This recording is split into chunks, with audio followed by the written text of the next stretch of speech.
All right, we are back into open session. The time is 3:55 p.m. We are going to pick up with agenda item number 11, public comment on items not on the agenda, and we have the CPTA present. 9B. Excuse me? Agenda item 9B. 9B. Oh, thank you. 9B. And I'll start off, but please come.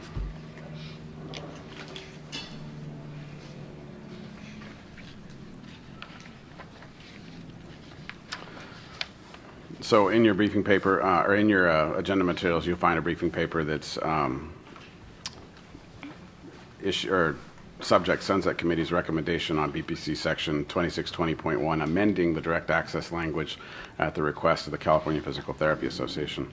In summary, at the October 25th meeting, CPTA presented a concern about PTs working in the educational system and difficulties that they were running into obtaining diagnosis from physicians, and that maybe an amendment to the direct access language might help them in alleviating that burden. The Sunset Committee took it as a task to determine whether or not it was appropriate to include in the report as a concern to the legislature, and in meeting determined that it's a little late in the process. It would be hard to determine appropriate argument to present to the legislature to amend the Practice Act at this time without being able to understand fully what that recommendation might look like. Always happy to engage in conversation and a solution, but as far as Sunset goes, it's really just a window of opportunity at this point and resources. So the recommendation of the committee was to not address it as an issue in Sunset, but to explore other alternatives.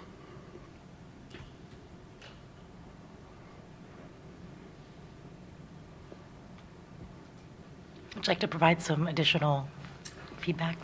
So obviously we're a little disappointed in that recommendation. We do understand the time frame and understand, the resources issue. We do believe this to be an appropriate amendment for Sunset Review because it does affect the consumer, especially in regards to students in the school setting who are being treated under IDA. It's a very specific group of students who are being treated in a group, and it would apply to a very specific group of PTs, but would go a long way in preventing delays within the school system. And obviously, we believe this to be an important issue, and we have someone here who can speak to, give you a little more detail if you're interested on what's happening in the school system. We did cover it a little bit at the special meeting, but and we would be open to, however we can move forward. We'd love to see it included in Sunset. I guess if that's not an option, we would be interested in exploring maybe other ways in addressing the issue.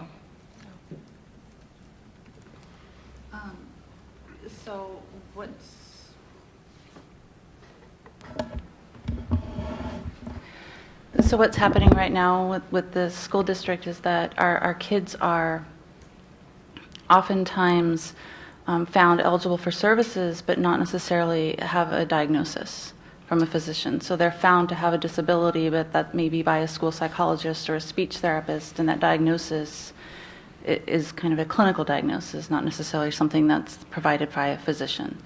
So it's really giving us an issue with starting services for them, and the services would be educationally relevant, but we can't order equipment for them, and it's impacting their ability to access their education and giving us a delay in getting that started. And the same thing's happening in that early intervention environment.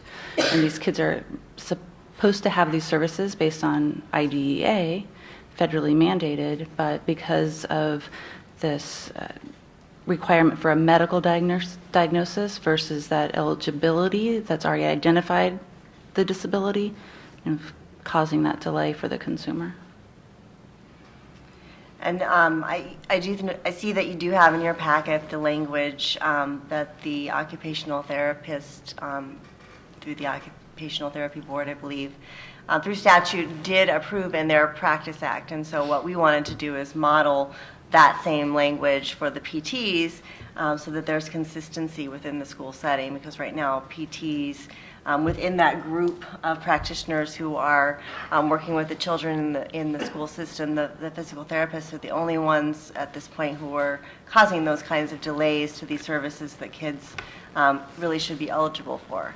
So, if it's a matter of getting resources, obviously, the association, we would be happy to provide whatever resources you need.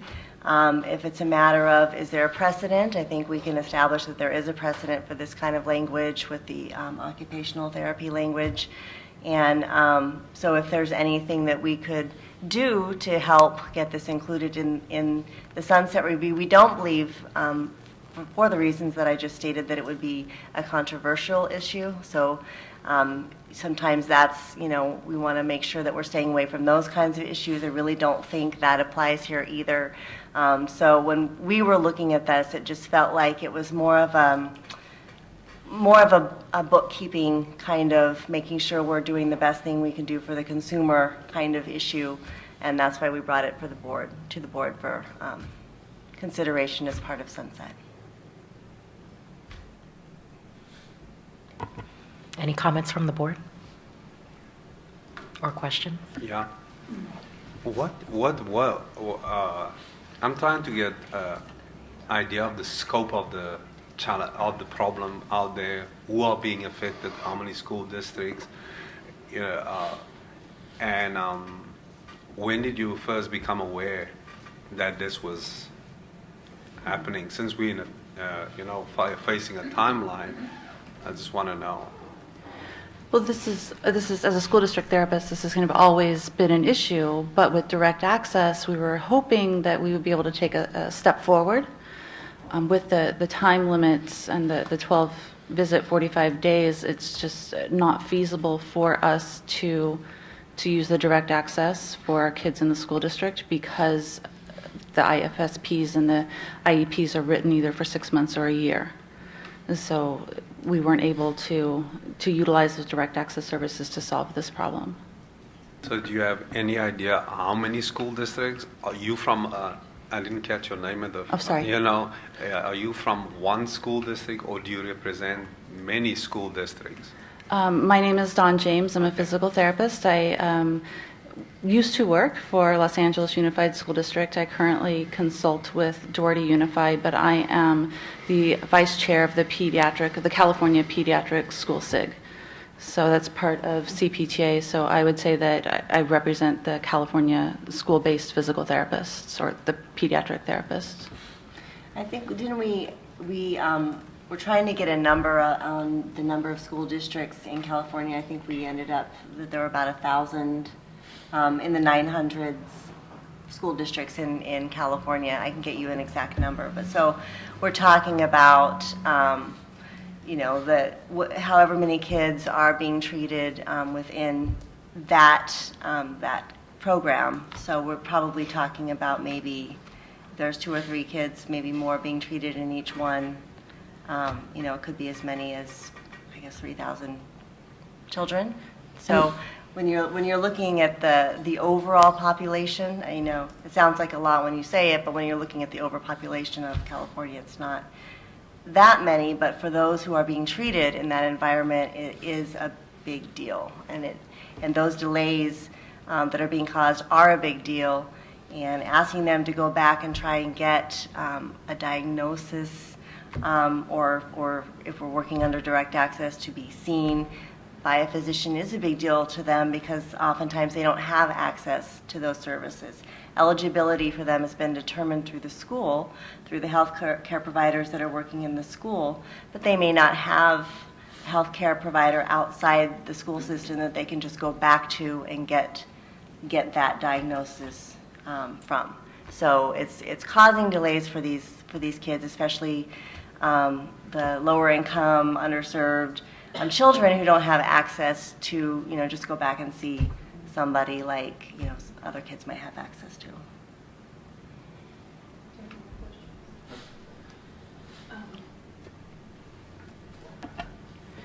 So what did physical therapists do before there was direct access to treat these kids if they needed a diagnosis? We had to wait, which is what we're doing now. So we had to send them back to their physician, back to a neurologist. It's taking some of my kids 6 months to 12 months to get into a neurologist. I worked in East LA and South Central LA. It's very impacted. So some of those wait times it can take a really long time to get services to these kids. So this has been going on for a long time. Yeah, and so we were really hoping that with the direct access, we would be able to open some of these doors. It just has not been able to work within the school setting. Can you give me an example of a situation where you want to get a piece of equipment, what that piece of equipment looks like, and what kind of diagnosis that child might need? What diagnosis the child might need? To justify the piece of equipment? Well, I'm sorry if I right, misunderstood right. you. Yeah. No. We might have a child without a diagnosis, maybe a child with low tone, or a Okay. child with a syndrome that hasn't been diagnosed yet, who might need adapted seating Okay. in a classroom. And until we can provide services for that child, we can't determine those equipment needs. We can't order that equipment because we're not their provider. Okay, and then can you give me an idea of what a physical therapy plan of care looks like for a child whose IEP has been written for 6 months or more? Because I think it's probably a little different than what we're used to in the clinic. Yeah, it And is I very don't know what different. that looks like. It's very different. So IEPs are written for a year, so it's written usually for that school year. So it would define their services, including their educational services, their classroom, their OT, their PT, their speech services. Services could be on a weekly basis, it could be on a yearly basis, and it would have the goals, it would have the frequency and the intensity of services in there as well. Okay, so in the clinic or in the hospital, we write our goals, specific functional goals for a certain amount of time. Can you give me an example of what a physical therapy goal looks like in the school setting? Sure. A child will walk independently from classroom to cafeteria using a gait trainer and navigating turns without bumping into other children. And so instead of writing, so that goal would be written for 6 months to a year versus short-term, like Right. 1-month goals, Right. 2-month goals, sorts Right. of things.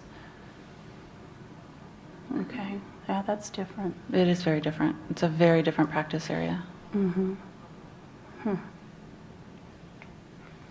And frequency-wise, what do you usually see for a goal like that? Would that be like twice a week, or is it in minutes, the way other IEP items are written, or? They can be in minutes, they can be in weeks. There's a doses article on the pediatric APTA website that I helped author that kind of outlines what dosing may look like in the schools, and it can be anything from yearly to a more frequent weekly or twice a week type of frequency. Okay.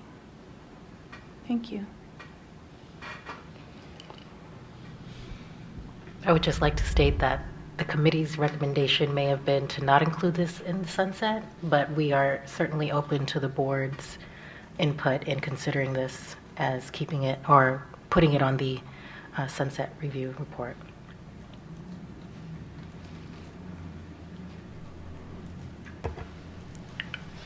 Seeing as how there is potential harm coming to these patients or clients who aren't being able to receive therapy in an expedient manner, that they're having to wait and care is being delayed, I think that we would be wrong to not pursue this. I think that we should be looking at moving forward with something. I think we all agree that this is an important issue. It's whether or not we want to deal with it in sunset or through a different channel. So I think that's sort of what we're determining. Not being kind of just marginally familiar with the school system, I think what we wouldn't want to do, and we may not have enough information, we may not even know the questions to ask just yet. I know that for me, I'm kind of working more on an instinct, which is, it's also a pretty vulnerable population. And so I would be I'd need a lot more information before we recommend taking away a safeguard. I understand the access idea, but I also know that the purpose of seeing the practitioner is a little bit of a stopgap there. That treatment can be initiated, but that someone needs to see them, especially when you're talking about someone that has a low tone and may not have a diagnosis. Right, and I would absolutely agree, and that's my professional responsibility to refer that child. And I wouldn't say that referral shouldn't happen. I would say that referral should happen, but in the meantime, I would just like to be able to get that child's education set and make sure they have the equipment and the services ready to go in the meantime. That's one of the things that I think was difficult in discussion with the committee, was that was this really appropriate for direct access to begin with? And then two, would the amendment to direct access really be the ideal way to go about handling it? And the reason I say that is kind of what Dr. Alviso is saying, is that I don't believe that it meets the intent of the direct access statute, because it is a vulnerable population, but that maybe an amendment needs to be made to 2620 in general and not to 2620.1 to address the issue. And in the discussion with the committee, I think that as we kind of hashed it around, more questions arose than solutions. And so the recommendation coming from the committee at this stage in the game really was, what is it that we would be providing to the legislature as a recommendation? I think to go back to that question, it's the same language that the OTs have in there, and it's been working very well with the OTs. They're able to see those kids. They still make those referrals when they're needed, but they can get their educational programs, their early intervention programs started. I'd have to look closer, but isn't their language more about that falls under their practice? It's not part of direct access. Correct. It's more of the 2620 point, our equivalent of our 2620. Because OTs require a referral, and PTs don't. There's no language in 2620 that requires a referral. The language that sort of the issue is the medical diagnosis issue, that's where we run it. So that part of the language isn't equivalent to what the OTs have. Theirs is more, they require a referral except in situations where children are working under IDA. In those situations, there's no referral required. The closest thing that we have to that is our direct access language. So that's why we put it under direct access. Okay. No, logistically, I completely So understand. either way, whether you're looking at what the OTs do with that language where they don't need a referral, and what we're recommending where we put it as a in lieu of direct access, it's getting to the same thing, which is that they can set the IEP up for their 6 months to a year. They can see the patient as much, and as often as they need to without a time limit or a delay, either a delay in getting the referral in the first place or a time limit afterward. I think some of the information might be where IEPs or the other acronym, what governs those? Federal law.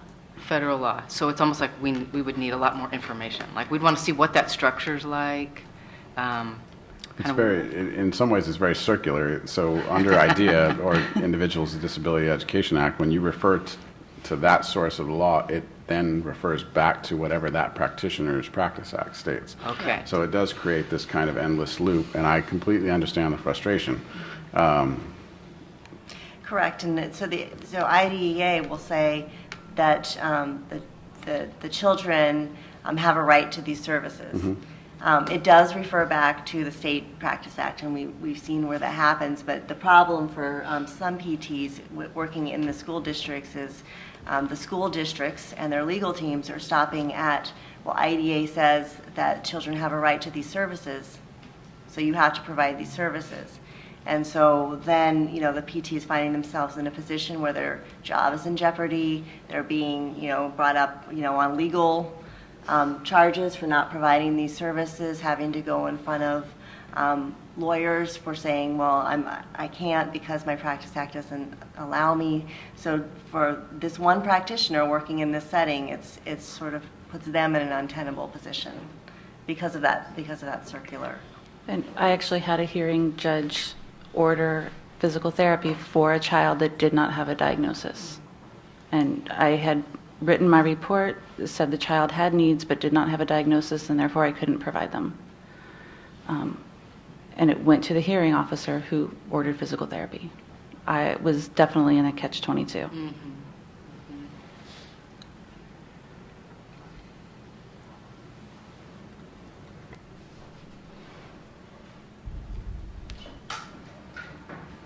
Is there any public comment?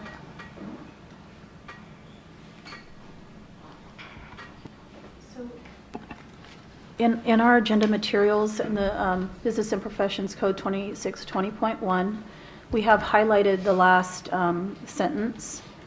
And so can someone give me context and just tell me what that means? That last highlighted sentence of when providing physical therapy services as part of an IFSP or an IEP? Okay, so IFSP and IEPs are documents that are written for children receiving care under IDEA, which is the Individuals with Disabilities Education Act. Yes. And those are services for children 0 through 3, which is the IFSP, who have been identified either as having a developmental delay or at risk for having a developmental delay. Yeah.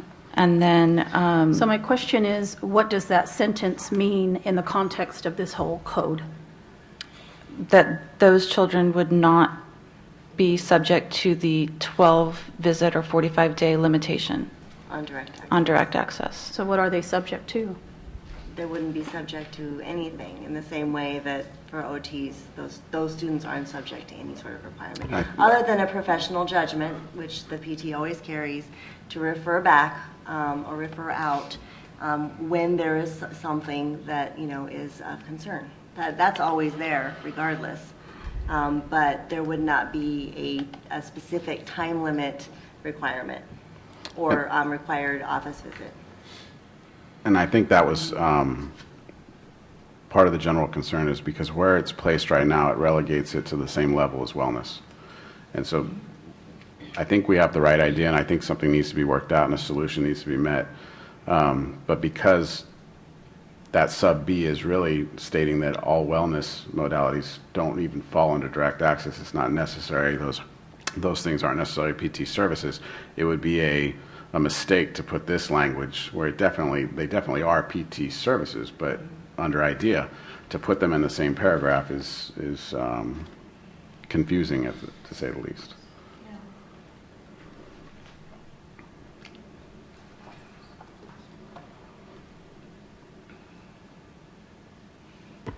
Is there a better place where this would fit? Yeah, I mean,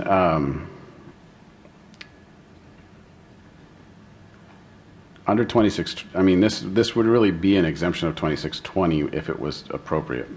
I'm still very sensitive to the idea that it is a protected and highly sensitive demographic of the population, and that it's contrary to the idea of 2620.1.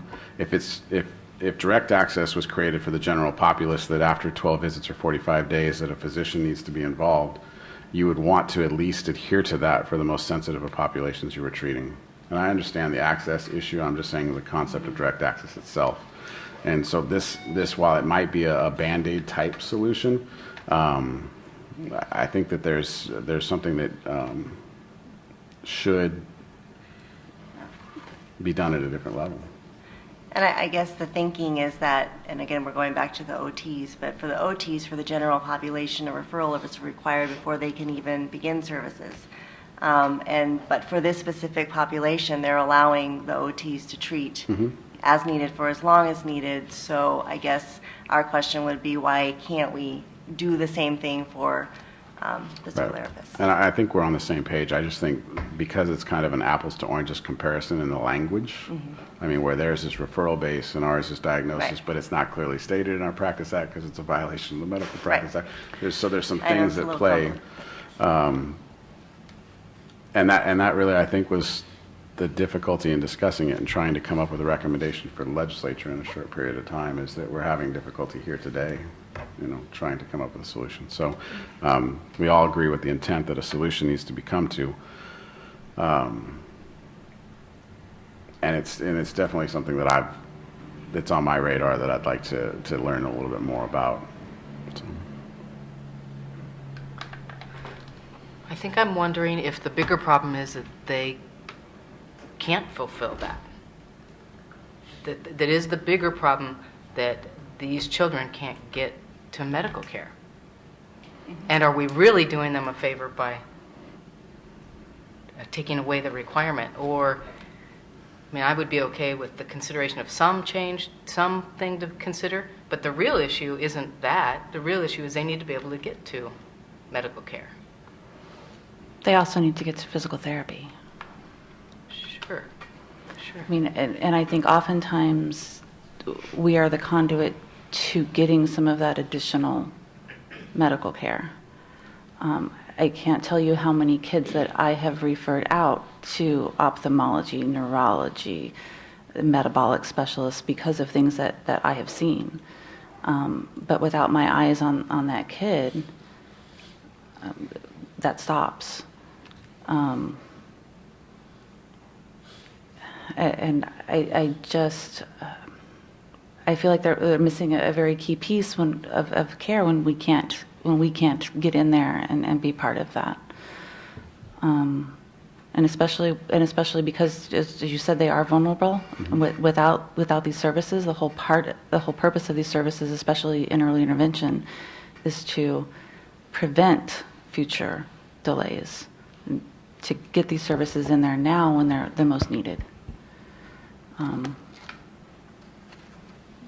So yes, they do need to get in there and get that medical care. I think we're part of helping and support that, but if we can't get our foot in the door to help support that and to help advocate for that care, we're not part of the picture. And so the 45 days goes pretty quick. We can't even get in there for that 45 days based on the way the IFSP and the IEP are written. Help me understand that.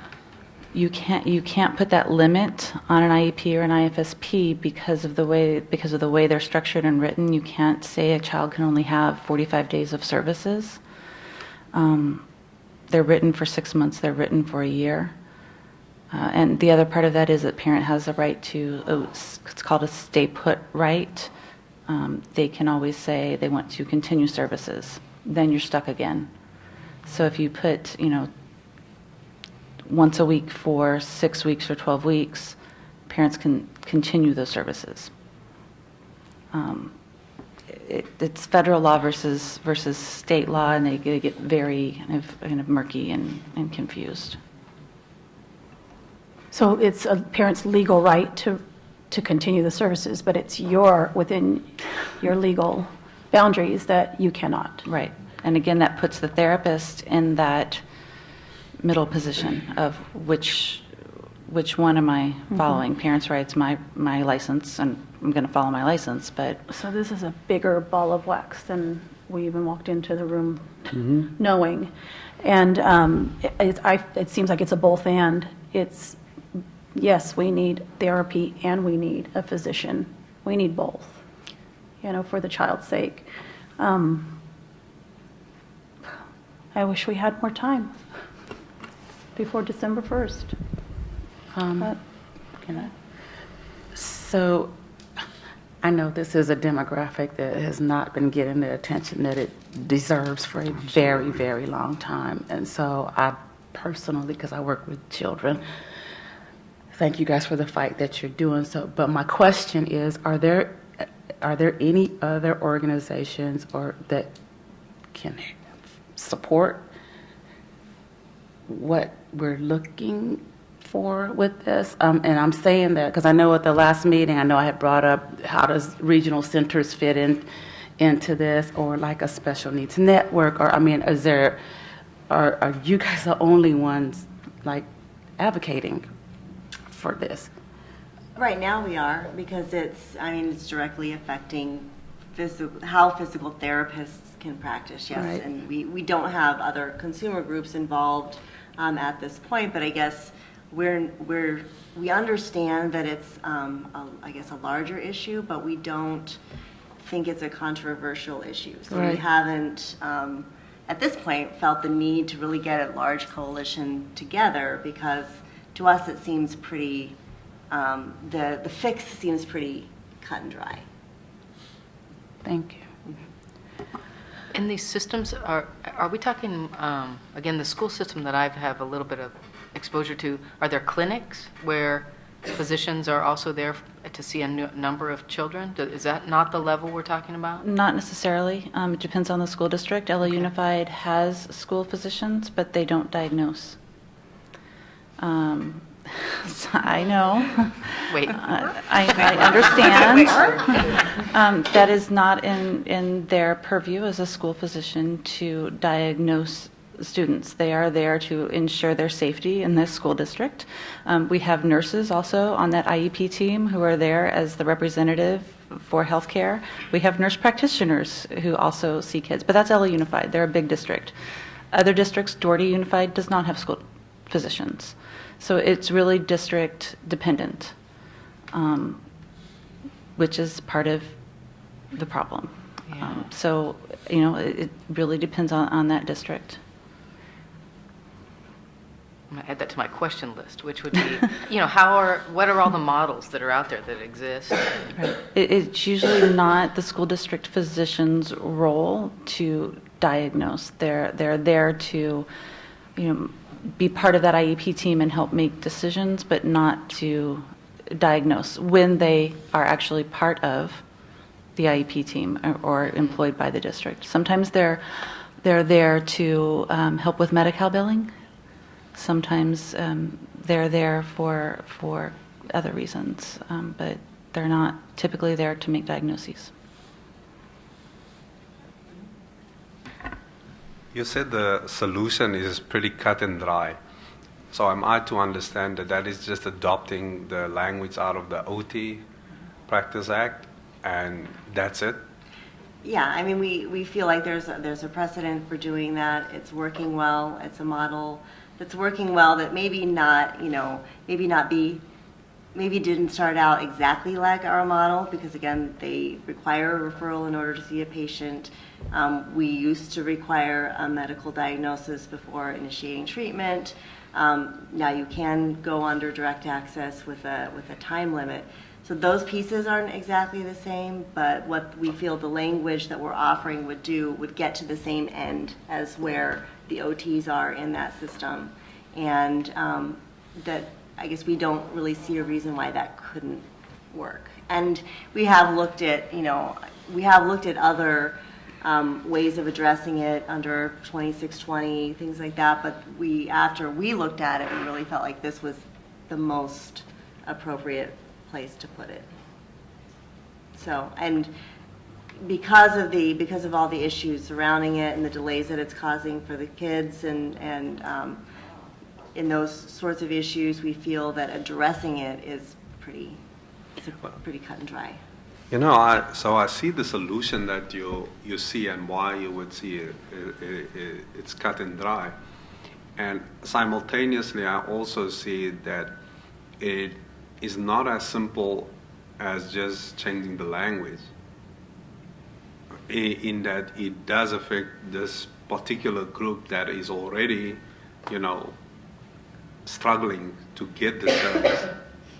And there's other moving parts, and I'm trying to marry and just like say, oh yeah, what if, I'm running through my head like saying, what if you just adopt the language? But I think our responsibility is also to be prudent to see what are these other moving parts that is also affecting that. And doing that within the time frame. Mm-hmm. And so I definitely see that a solution needs to be found. I'm just not seeing that it is as cut and dry. It may end up being cut and dry, but from an exploratory investigative deal, I still feel like me personally need more information so I can get to that cut and dry place, just like where you are right now. Yeah, I don't want you to feel like you're not being heard, because we're hearing you, and we agree with you. And there have been times where, I'll just speak for myself, where I've thought I made a decision here on the board, and then someone else will bring something up, and someone else will bring something up, and quickly I move the other way. And so I agree with TJ. I just, I'd like to feel like it's cut and dry. I'd like to feel very comfortable with what we have and having all of our questions answered. And I was wondering, do you have any statistics at all or any data at all of how many children we're talking about, or a percentage of how many in the LA school district? Anything to give us an idea of how many children are not being serviced because of this? I don't. I could only give you just personal stories. Yeah. I mean, I don't doubt that it's not happening. Yeah. I was just curious if there were any numbers out there. Yeah. There may be some alternatives to this particular vehicle as well. So the sunset process itself, while this board provides a report and delivers it to the legislature based on issues, concerns, and just our wanting of extension of existence, there is a process that is open to the public as well.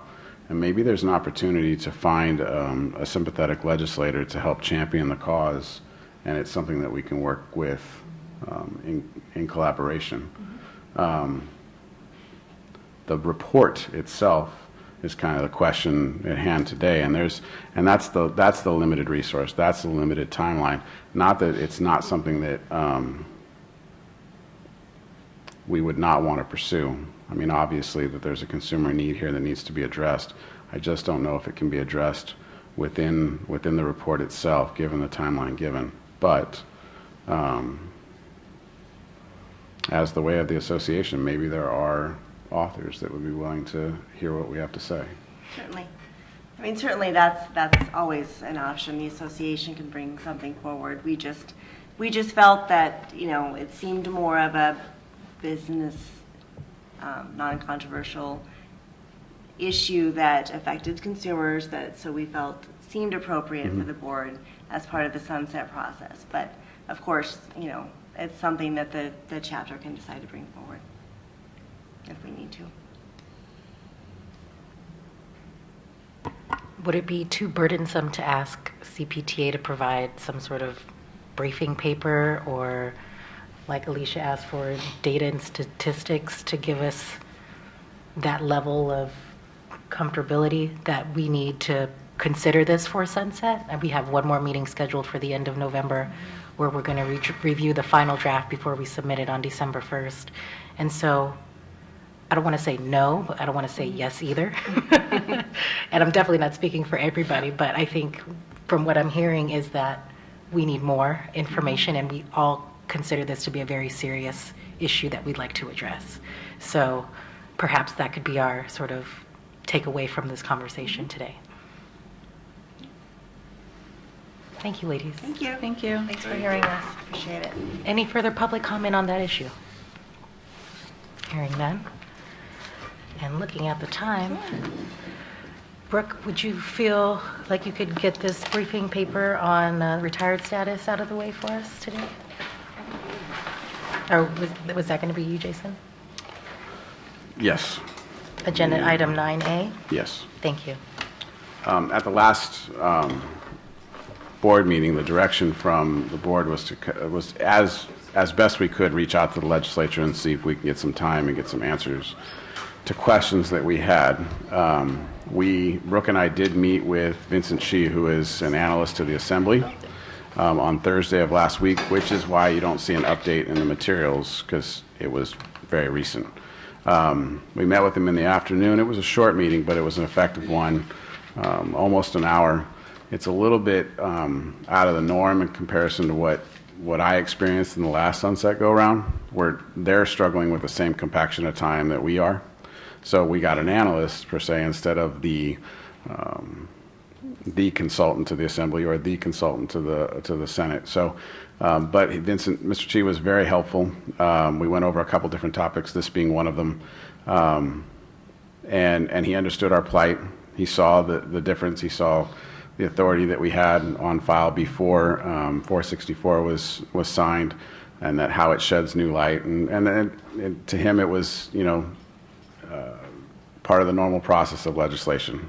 Those kind of things happen in their world every day. So he was very helpful. And in a sense, I think what I took away from it was, regardless of the choice that this board makes of all the alternatives it has to choose from, that as an analyst to the assembly, he was comfortable with all of them.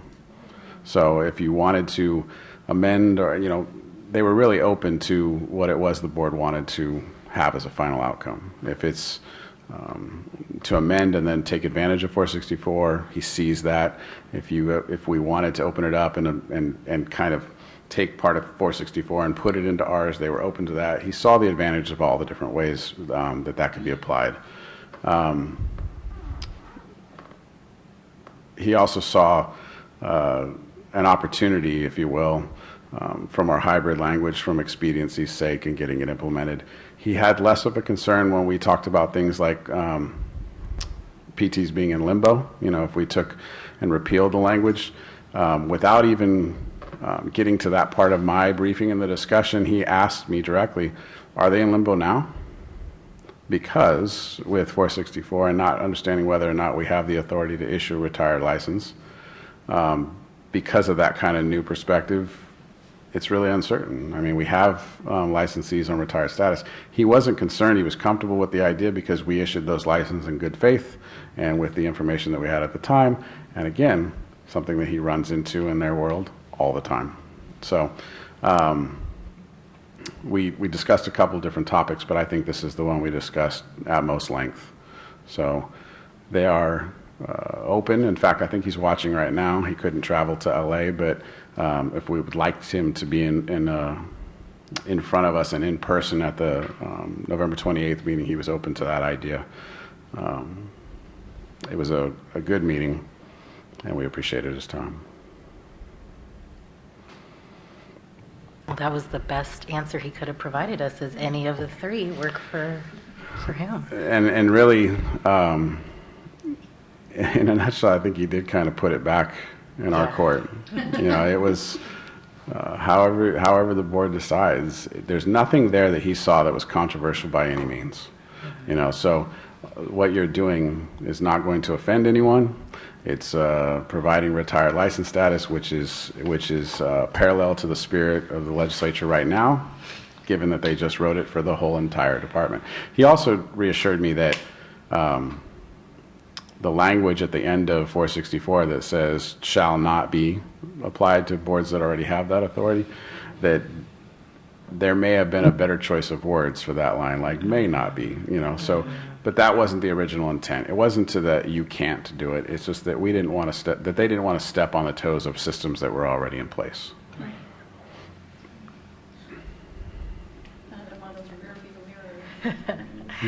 So I believe the committee had a recommendation before all of this, that we could handle it through sunset. The recommendation of the committee originally was to address it as an issue in sunset, and we provided the three alternatives, one being to repeal our existing authority and then adopt that at 464 and promulgate regulation off of it, or with, I don't know, I guess you would call it a hybrid theory, by combining the regulations that we had previously proposed and the language from 464 and amend our existing authority. And then I guess you could call it the limbo authority, where you just ignore the two and you just start promulgating regulations off of 464. Now, and he had that same kind of reaction too, as if you are in limbo and you have these licenses issued, but the new perception is that you're not sure you even have the authority to issue a retired license, you have 464 now to rely on, and you could promulgate regulations off of that. He did acknowledge the difficulty that there may be somebody in the review process that says, well, you did have 2647 that you were already using, so that they conflict, and then that would have to probably rise up the chain of review to see, if somebody was comfortable in letting it go through. So again, I think he saw the value in all three alternatives, but he did not express an opinion of preference of any of the three, unfortunately.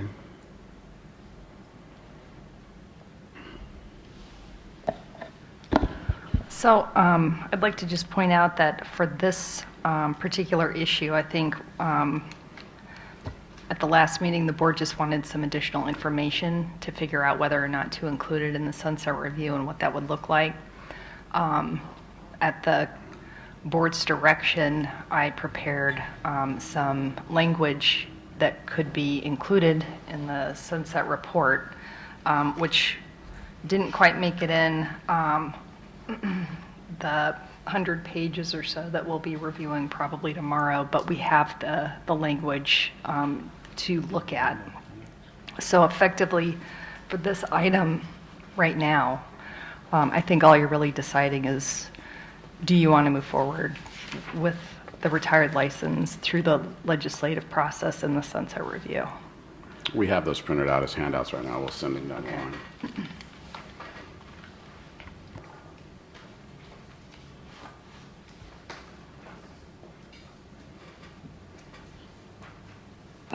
I left the last board meeting early, but I remember being comfortable with putting it through the sunset review, and there were a few members who had some reservations. And so I just wanted to hear other members' comments on which vehicle they prefer, if they do want this to go through sunset or not. Perhaps we can start with a straw poll. Jesus, we've been starting with you all day, so let's start with the other side. Tanya, any? Pardon me, before we start Yeah. with even a straw poll, I just want to be clear. At the October meeting, I was pretty confident that we had decided to not legislate, to not have things go through sunset, that we're going to put things into statute, and that we were deciding to pursue regulation for the detail management. Am I correct with that? Yes. Okay. So, and if you could then please, with the discussion of the items that are here, delineate which items we're looking at pursuing as statute, as amendments for statute that will go through sunset versus the pieces that will be in regulation. The materials that are in your agenda packet are repeat materials from last meeting, and just as a source of reference. So they're not a new recommendation in any means. The materials that we've just handed out as a draft are the language that is the language that Tara has prepared as a result of the last meeting. It might be helpful if I explain what this language is. So on page 1, at the bottom of the page, it has two numbers, 1 and a 2. And these are effectively the options that the board would be presenting to the legislature in its report, saying, hey, we have a problem now that you guys have put into statute 464, we're unclear what our authority is to issue these licenses, so we need you to address it in one of two ways. And the first one gets at repealing our statute and then just relying on 464, at which point we would then do regulations to clarify the PTBC's provisions specifically later. Or number 2 on this page repeals our statute, but effectively inserts instead a PTBC licensing statute. So it'd be under a different, I think, chapter or article under our Practice Act, so that we can issue a retired license itself. It's not just a status so that you can get out of doing continuing education or paying a renewal fee. It's a license by itself. And then requesting that the legislature put into the statute that the board is authorized to establish the retired license and promulgate regulations to establish a system for a retired category of licensure Also authorizing the collection of a retired license application fee, requiring the retired license applicant to submit fingerprints with the application, requiring the retired license applicant to certify that they have not committed any crimes constituting grounds for denial of the retired license, and requiring the retired license applicant to complete any other requirements as specified board in the regulations. So effectively, it would just be laying out the stuff, the specific details we need in statute, such as getting the application fee, getting fingerprints, things of that nature, and then all the fine tuning that would be left up to the board to promulgate through the rulemaking process. So it just gets at the legislative power that we need to move forward with our own regulations to spell out what the license should look like.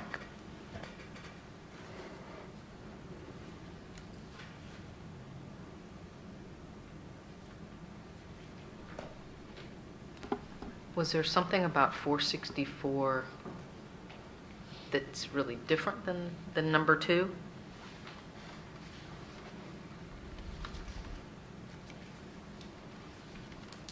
I'm trying to do a little comparison, but I thought you Well- might know.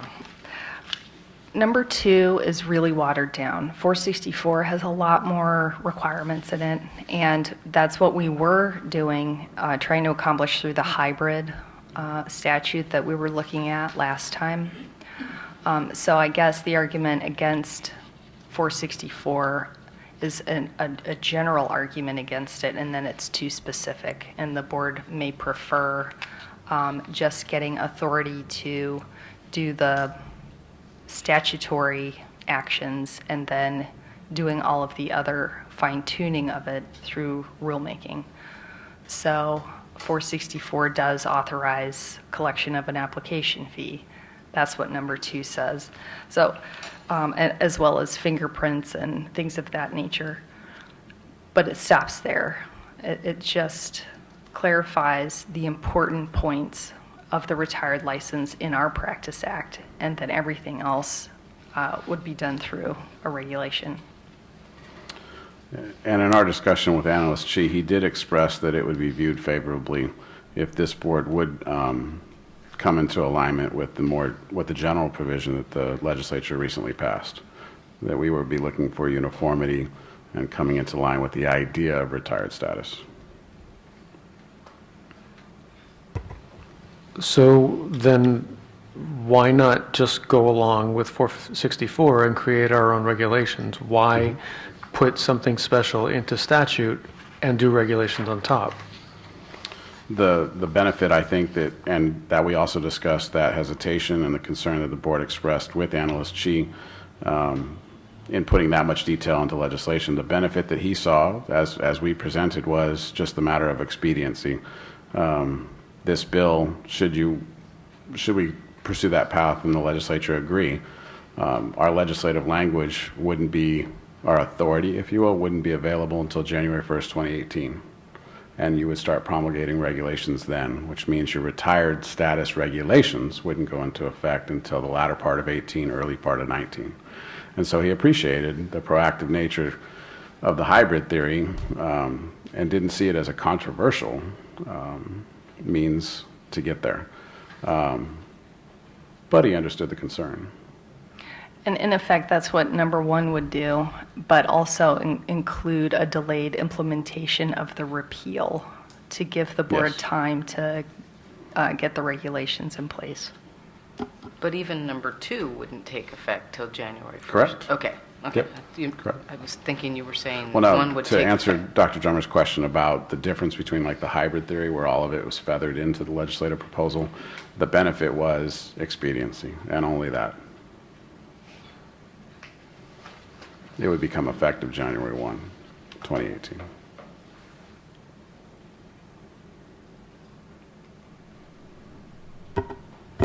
Thank you for clarifying that for us, Tara. Do we want to see how the board members felt? Get like a general idea?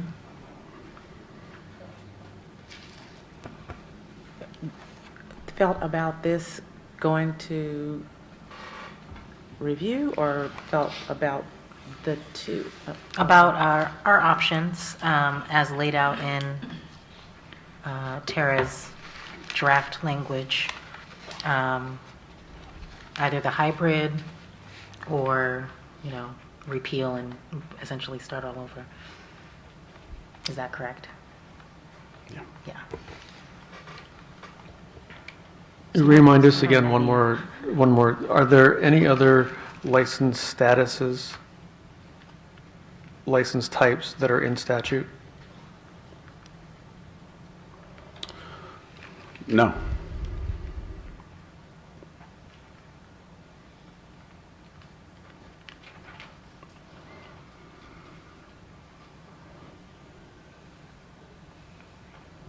We're going to start the straw poll on this side of the table now. Dr. Germer, why don't you start us off? So my leaning is towards option number 1, which would be going with relying on 464 and having the repeal be delayed so that we could work on regulation and move forward that way. Jesus. I would agree with Dr. Drummer, option 1.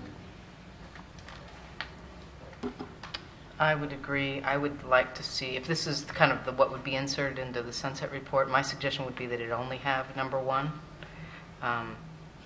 And with the idea that these regulations, we could have ready to go. We've gone through some of the thought process. Yep. We may refine them, but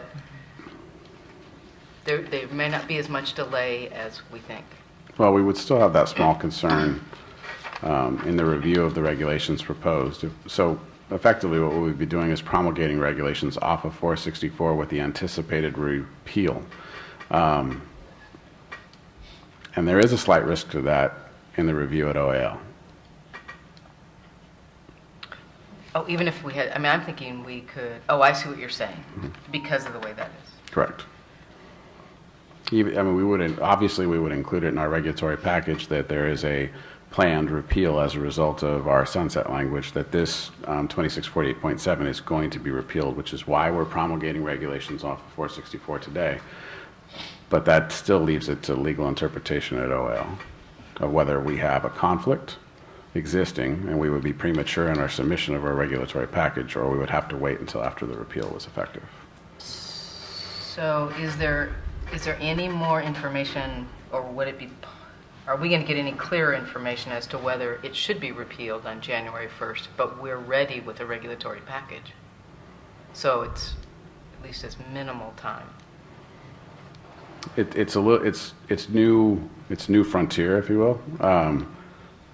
I could consult with OAL and see how open they would be to the idea. I'm not really familiar with any regulations that were written in conflict of authority with the idea that existing authority was going to be repealed sometime in the future. So I'll have to, I'll reach out to them and see what they say. I could see a decent argument to be made that, just like with some of the other regulations that have to be in place, like for medical marijuana coming up January 2018, our regulations would need to be in place as well at a specified time. So effectively, we could just make that looking ahead argument, this is going to be repealed, we must have something in place. We could try that.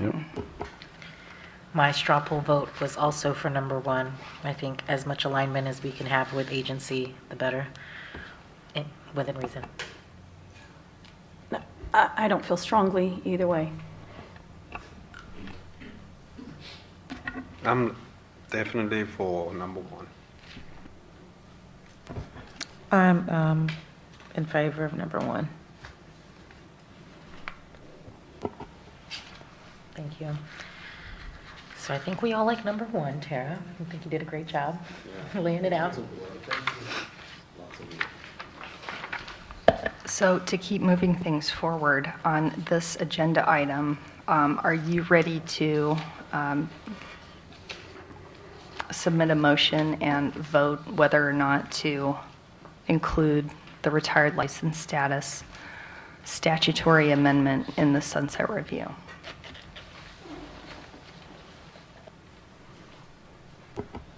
Public comment? I have old ears and I think kind of slow and my mind then goes slower.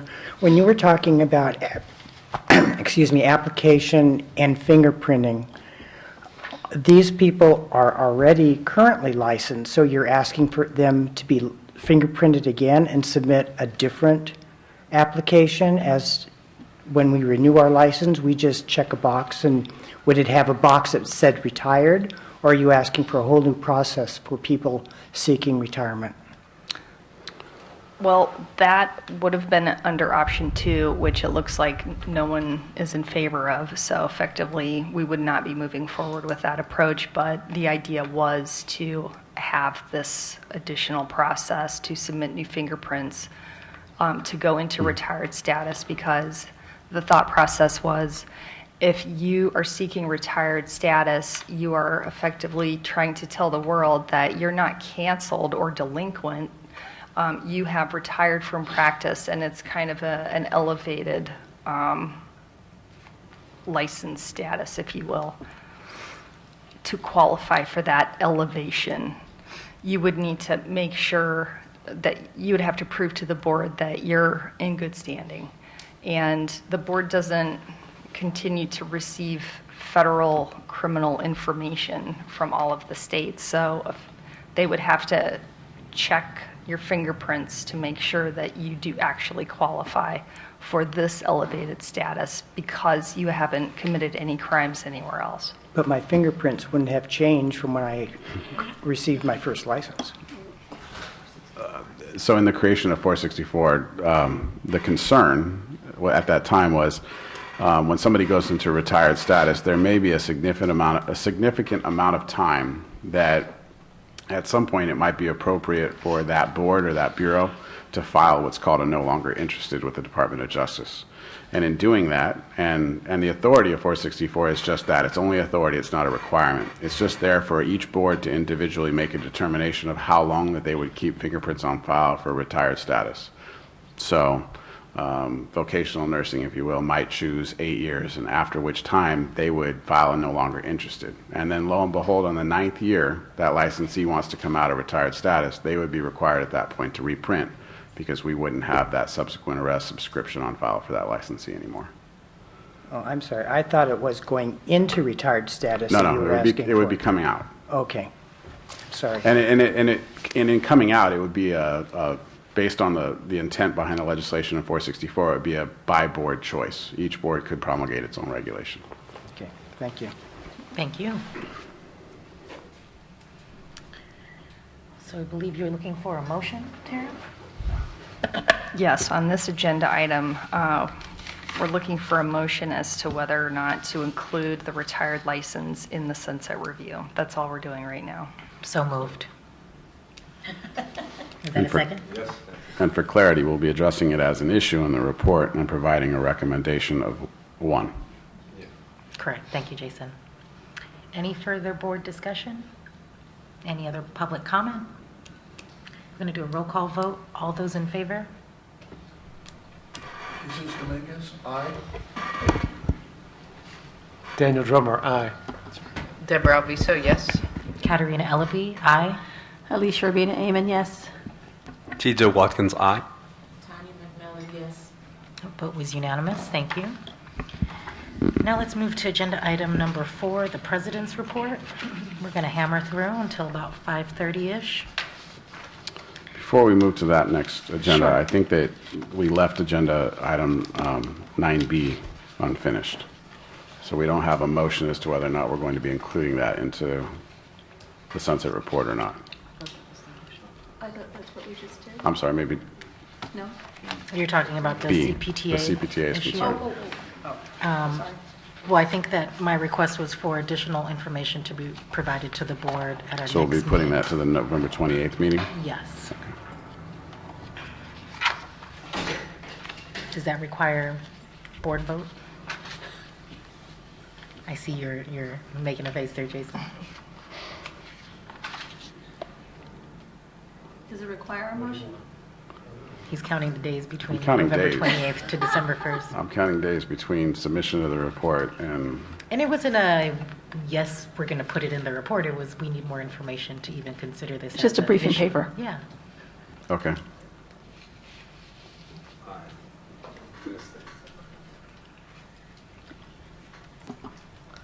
I think I could say that I don't know what, I don't know that I know the information that I would need in 2 weeks to be able to ask it to be put in the sunset report. I don't know that, I think they can bring us more information, but I don't know that I'm going to have a level of comfort to add it to the sunset report. I'm trying to run those variables through my mind. And I agree that there's, even if we are faced with all the information, I would really like to just take some time with that, than to rush through it in half a day or something like that. It just started feeling like there's more elements to it, more moving parts than what it first appears. So I don't think that if you want to realistically look at it, could be even included in the report.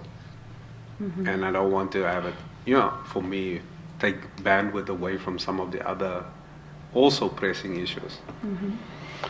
I agree, and, I mean, they've got our interest, and we want to learn more, and perhaps by having more time to digest everything, we might even be able to make it that much better. Yeah. So, yeah, I would move not to have it on the sunset report. And I will second that. Tara, did you have a concern? Okay. Okay, any public comment? Any further board discussion? I'm afraid they left with the Impression, Impression. the, right? the openness of it, and I think the openness of the subject is still there. I'm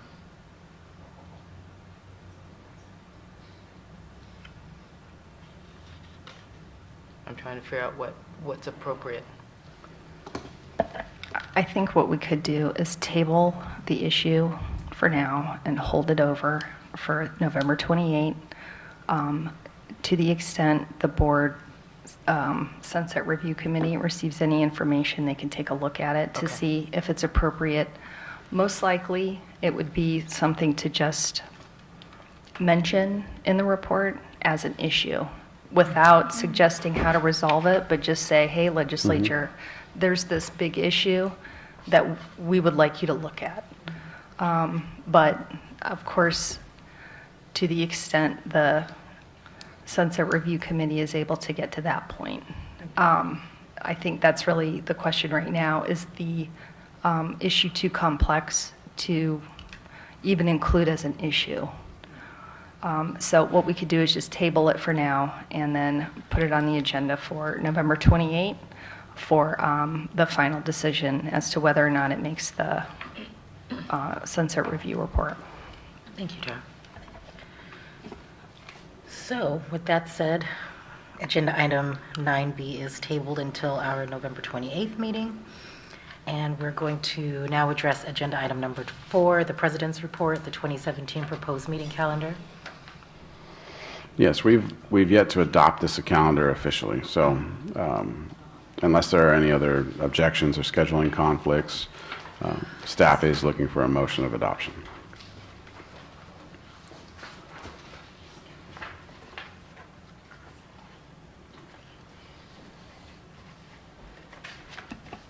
For those who may be attending FSBPT, I'm looking at the dates that all kind of run together the first week in November, and wonder if that would be an issue.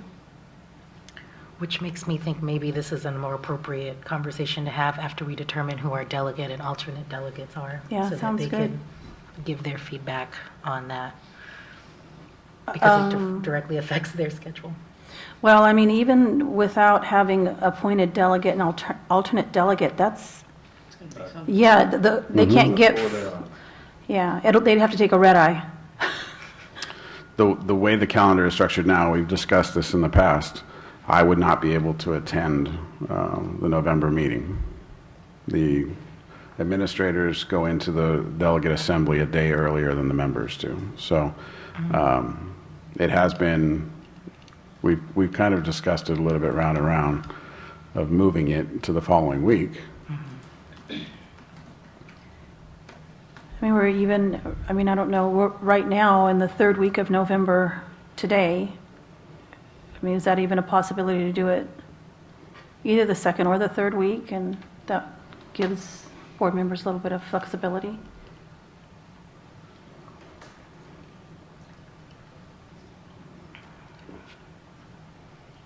Does anyone have any conflicts with dates, second or third week?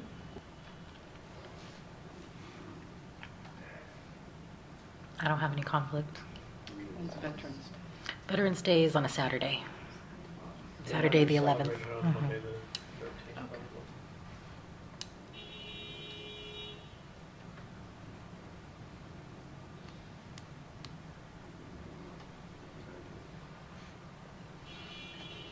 Somebody have a proposal to move it? As someone who just, I would just say for whoever is going to possibly go to the annual conference for FSBPT, it might be nice to have a little bit of a cushion and do it the third week in November instead of doing 2 meetings back to back.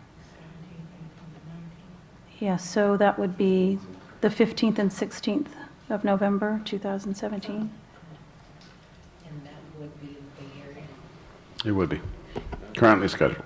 Okay. I'm fine with that. Any opposition? Thanksgiving again. Doesn't look like we have an issue meeting quorum. So, do we need a motion to We do. adopt that as a amendment As to the amended. calendar? Well, I would ask for a whole vote to move and then. Adoption of, okay. Going once, going twice. So I move to, move the November meeting from the 1st and 2nd of November to the 15th and 16th, 2017. Any public comment? Any further board discussion?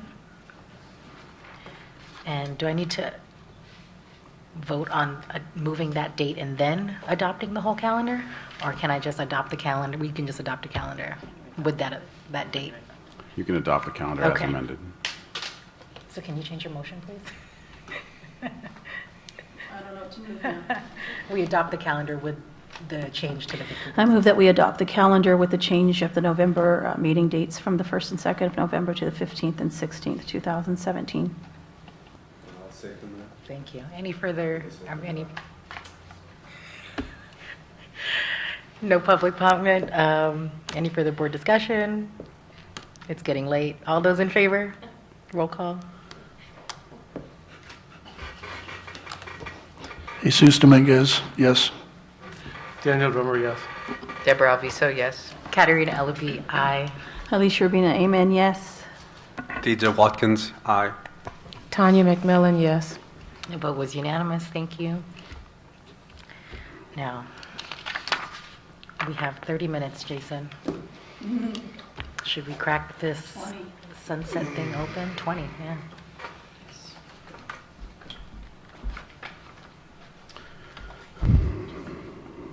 After a 5-minute recess. Okay. Okay, we're on recess for 5 minutes.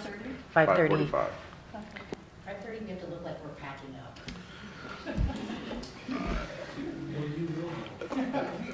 So maybe before you, TJ, before you step away, if we could just kind of gauge the temperature of all the members.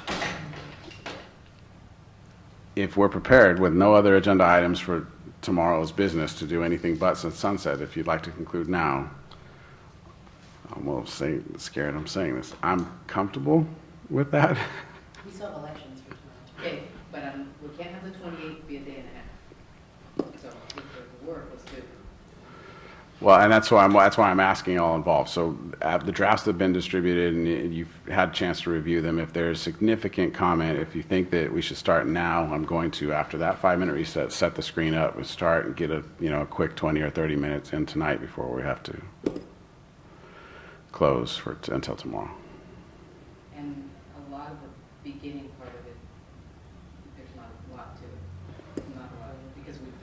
Yep.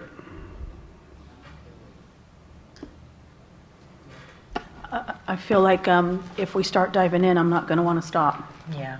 And we would The have to leave momentum is anyway. going to be building, right. So I would be okay with tackling it all tomorrow, if we could all be here at 8, please. All right. Or 7:30, ready to work at 8. There will be breakfast in the morning, so 7:30, ready to work at 8 is a good way to put it.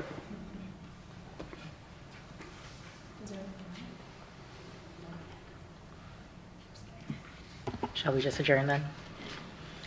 Okay, the time is 5:10 PM. This meeting is going to be recessed until tomorrow at 7 AM.